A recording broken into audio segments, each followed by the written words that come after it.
vamos a continuar con el programa. Mi nombre es Manuel Sierra, soy director para Cooperación Internacional en el rectorado de esta universidad, la Universidad Politécnica de Madrid. Y tengo el honor de moderar esta primera mesa académica o de participar en ella también. Hemos tenido que suprimir la primera parte, por eso hemos empezado un poquito más tarde, porque el señor Pablo Martín no ha podido venir. No sé si saben que con el nuevo gobierno ha pasado a ocupar otra posición en el ministerio y bueno, ha dejado de ser el director del Servicio de Internacionalización de la Educación, ahora es su secretario de Estado y sus obligaciones le han impedido venir y se ha excusado en el último momento. Pero vamos a continuar con el programa. Como ha dicho José Miguel, vamos a tener 3 partes. Ahora es la parte académica, que va a ser esta mesa redonda y que continuará en el café con la sesión de pósters, donde todos los estudiantes vais a tener la oportunidad de presentar lo que habéis hecho y no solo eso, sino que todos tendremos la oportunidad de ver en lo que habéis estado trabajando durante vuestra estancia en Japón, estudiantes y profesores. La segunda parte la va a moderar Juan Manuel Muñoz Guijosa, va a ser la parte empresarial, en donde vamos a contar con 3 empresas, y la tercera parte será la parte más social y cultural, en donde vamos a tener una película japonesa. And now I'm going to hand over to English, so sorry. So first, I want to thank Naoto Otake for coming here. Otake-sensei, Madrid Kogyo Daigaku irasaimasen. Arigatou gozaimasu. And I want to thank also, I think the director already mentioned, and also the rector, but I want to thank especially Juan Manuel Muñoz Guijosa and Lola Jates. So they have been working a lot for this session, and I think we need to clap then. So thank you very much. It has been a very, very good pleasure to work with you during these months, organizing this session, that it has been really hard. So in the session, we will have first Professor Naoto Take, he will talk about Tokyo Institute of Technology, and also he will talk about his personal experience here in Madrid, because he has came here several times to the Industrial Engineering School. Then I will talk about which are the figures of the relation between European and Japanese institutions. And also I will talk a bit about my personal experience in Tokyo during several times. And finally, Professor Juan de Juanes, the Deputy Director for International Affairs of the Industrial Engineering School, will talk about the double degrees between European and Japanese universities, Keio and Doshisha University, one in Tokyo and the second one in Kyoto. So, Professor Otake, yes. Maybe it's better to move there. We can.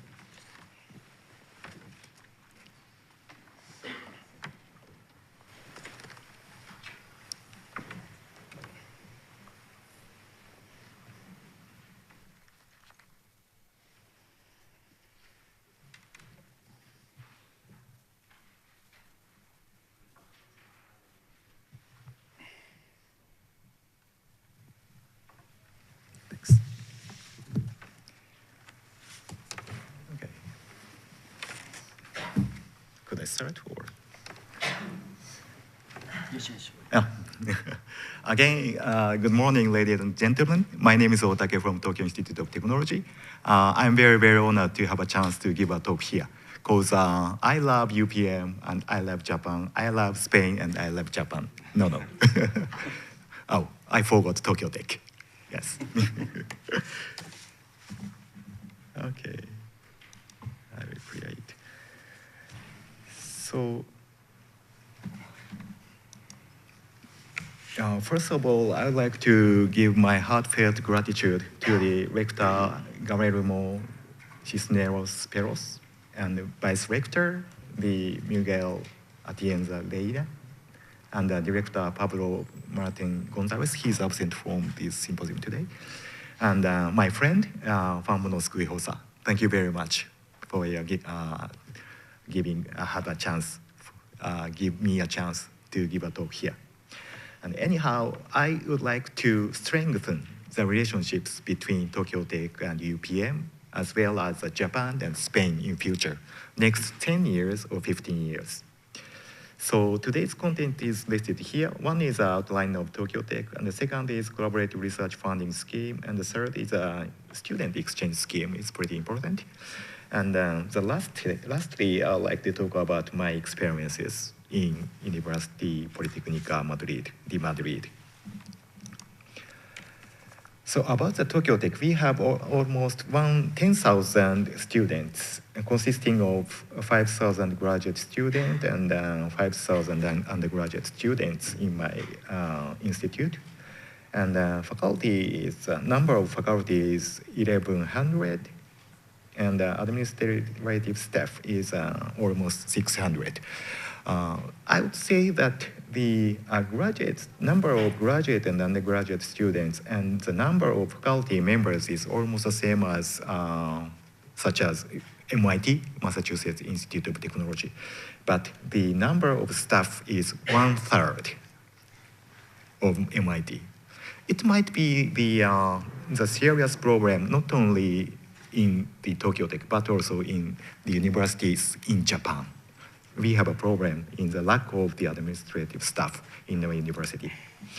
And anyhow, we have the 6 schools from the science, engineering, materials and chemical technology. The 4th is computing, and the 5th is the life science and technology, and the last is the environment and society.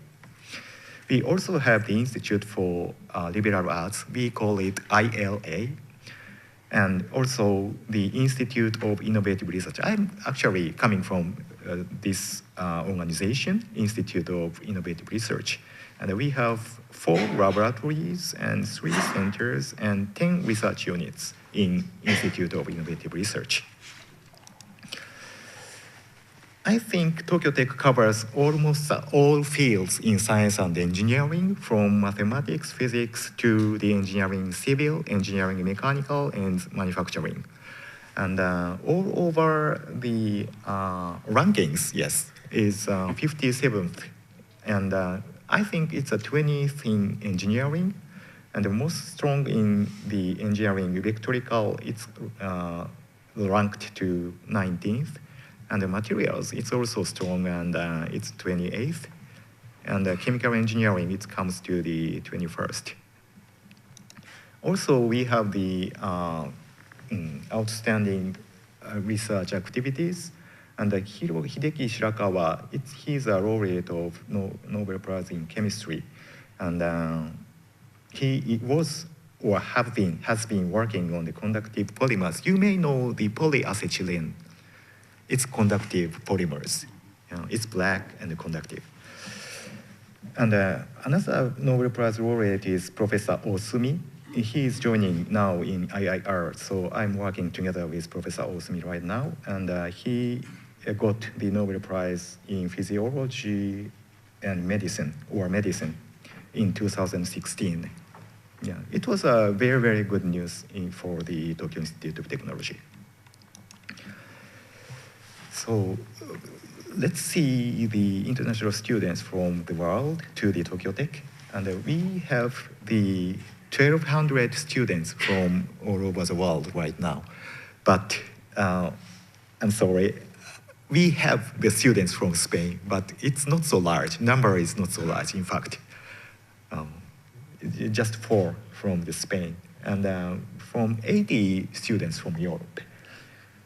if you compare this number with the number from the North America, it's much large as compared with North America. So we have a strong collaborations between Japanese university and European universities. I'm sure that that's right. That's correct. But we should increase more to the 200 or 300, we hope so, in terms of the international collaborations students. For the researchers, yes, we have the 4 researchers from Spain and 69 from Europe. It's a large number as compared with the number from the North America. It's exactly the same situation as the students. And it's data from 2014, so Joanna is one of these 4 collaborators. Thank you very much, Joanna. So let me move on to the collaborative scheme. One is a research funding scheme, and a scheme from the government first. And this is the largest budget in Japan, relevant to the scientific research. And we call it kakenhi. It's a grant in aid for scientific research, operated by JSPS, Japan Society of the Promotion of Science. And it comes to 2 billion euro per year. It's larger, big budget. And there are 4 categories for this kakenhi. One is scientific research, of course, yes, it's main part. And the second is scientific research on innovative areas, challenging areas actually. And the third is the biggest one, is specially promoted research. And fourth is the category for the young researchers. So we have those 4. And also we have the funds for the promotion of joint international research. It's pretty important. It's included in this kakenhi. And the budget is not so small, but not so large. It's up to the 12 million yen. It means 100,000 euro per year. So it's a good one. So, but there is one problem. The PI should be Japanese. A principal investigator should be Japanese when we apply it. So once we have a chance to collaborate in certain research in UPM and Tokyo Tech, for example, I am taking a charge of principal investigator, and Joanna will join as a researcher, the partner researchers. So in that case, we will join to the kakenhi, this grant in aid. It's the biggest one. And the second one I would like to introduce here is a SciCoop program. It's a strategic international collaborative research program operated by JST, Japan Science and Society Agency. Science and Technology Agency. So please take a look at the right-hand side. It's a scheme of SciCoop. And we need the government anyhow. And in Japan, the Ministry of Education is taking a charge of the government position in this case. And we need the counterpart in Spain to operate SciCoop. And JST is a funding agency. It's a Japan Science and Technology Agency. Is taking charge of the agency part in this system. And the researchers give a proposal to JST, and if it's approved, the JST support the researchers. On the counterpart, yes, we found that we have a counterpart in Spain. It's a state research agency, AEI. It's take charge of the funding agency over here, and Ministry of Economy and Competitiveness in Spain is taking a charge of this part. So we can operate it between the UPM and Tokyo Tech, or the Spanish university and Japanese university. So, and it is open through CONSULT program. Maybe all of you know this program. CONSULT is a very famous program. And through this program, it's possible to operate this SciCoop between us. So another program I would like to introduce here is a fellowship programs for overseas researchers. And there are two categories for these fellowship programs. One is postdoctoral fellowship program. And there are three categories for these postdoctoral programs. And one is standard, and it's up to 200 persons per year. It's not so small. It's a large program, actually. And they can stay 1 year or 2 years in Tokyo or the Osaka, even in Okinawa. And the Japanese government will pay round-trip ticket as well as the approximately 3,000 euro per month. So it will be a pretty good program to have a chance to perform research in Japan. Also, we have the short-term program and the pathway to university positions in Japan program. It's pretty important. The Japanese government want to support the foreign researchers, those who want to be a professor in Japanese university. In that case, you need to speak Japanese. Yes. Actually, it's a big barrier. Japanese is a rather complicated word, language, yes. Especially for the Latin people. Yes. And the second is the invitation fellowship, and we have the long-term, short-term, and the special cases. As a long-term, it comes to the 50 persons for the professors, full professors, associate professors, and assistant professors can come to Japan and work in Japan. Yes, it's a program, and also these salaries are provided from Japanese government to the researchers. So let's see the funding scheme for research by Tokyo Tech's own funding, and we have the Research Abroad and Invitation Program to enhance Tokyo Tech's international competitiveness in research.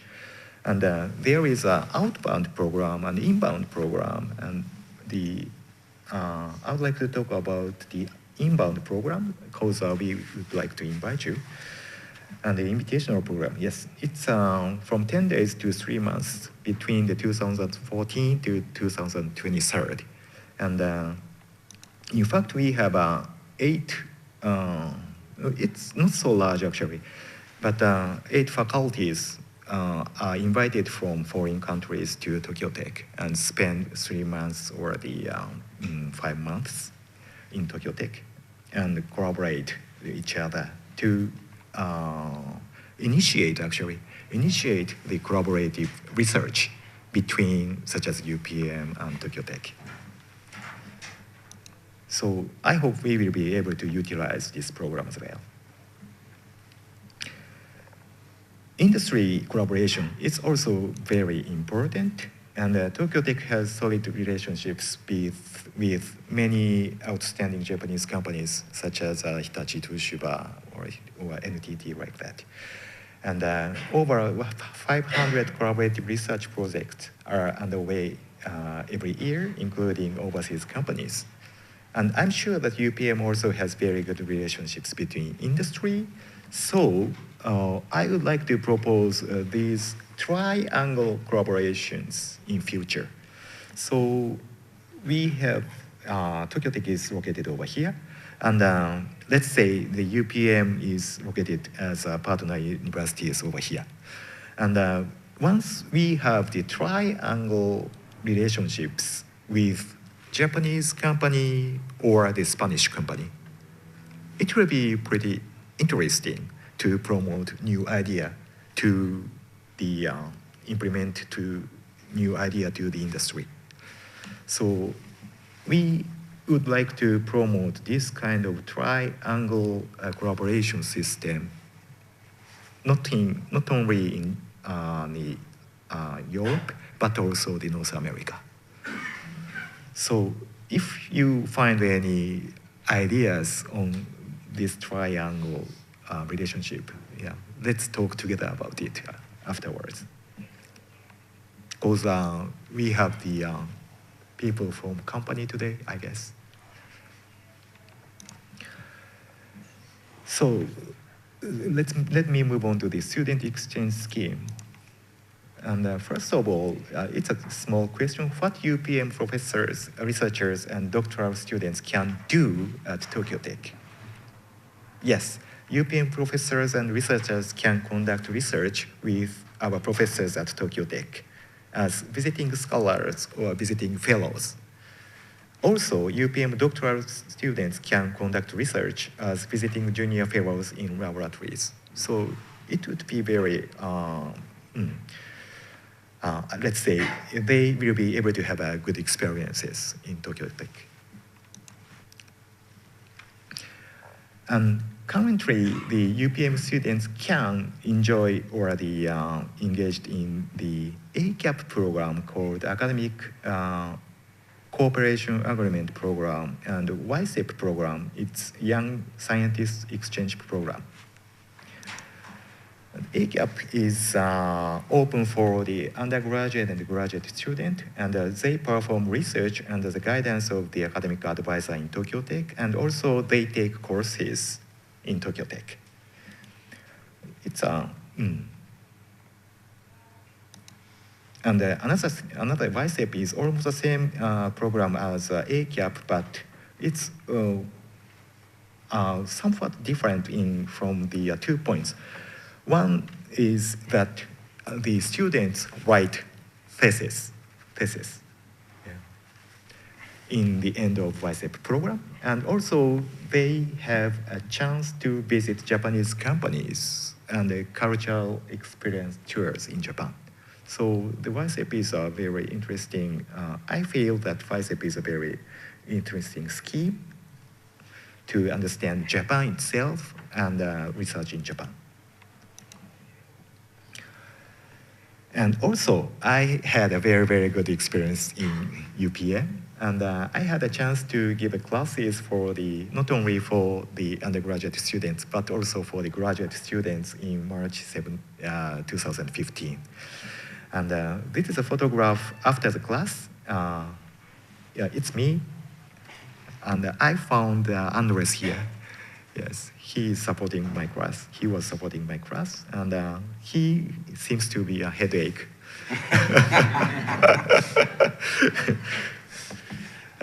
I'm sorry about him, but everybody is very sincere, and I felt that those students are very, very excellent. And also, I had a chance to participate in the design class. It's operated by the Professor Famunosuke. And I asked them to design the hard coding apparatus for full dentures. Dentures means artificial tools. It's a very, very difficult problem, but they have the very, very good discussion. This is one group, and there are a second group over there. And finally, they presented the original apparatus to coat hard films on the dentures, even using, this is Japanese characters. Yeah, they use Japanese characters. It's amazing. Furthermore, the doctoral students, Gabriel Fernandez Zapico, yes, Gure-san, hello. Visited Tokyo Tech for 4 months and spent 4 months in our laboratory. And he performed very, very excellent work on the characterization, modified graphene, oxide, epoxy nanocomposites by high pressure conditions. I'm sure that he had a good experience in Tokyo Tech, and he will be a very, very excellent engineer or researcher in future. So finally, I would like to say that we will be able to promote a friendly, stable, and long-lasting relationships between Tokyo Tech and UPM, as well as Japan and Spain. And muchas gracias for the kind attention, and thank you very much. Thank you.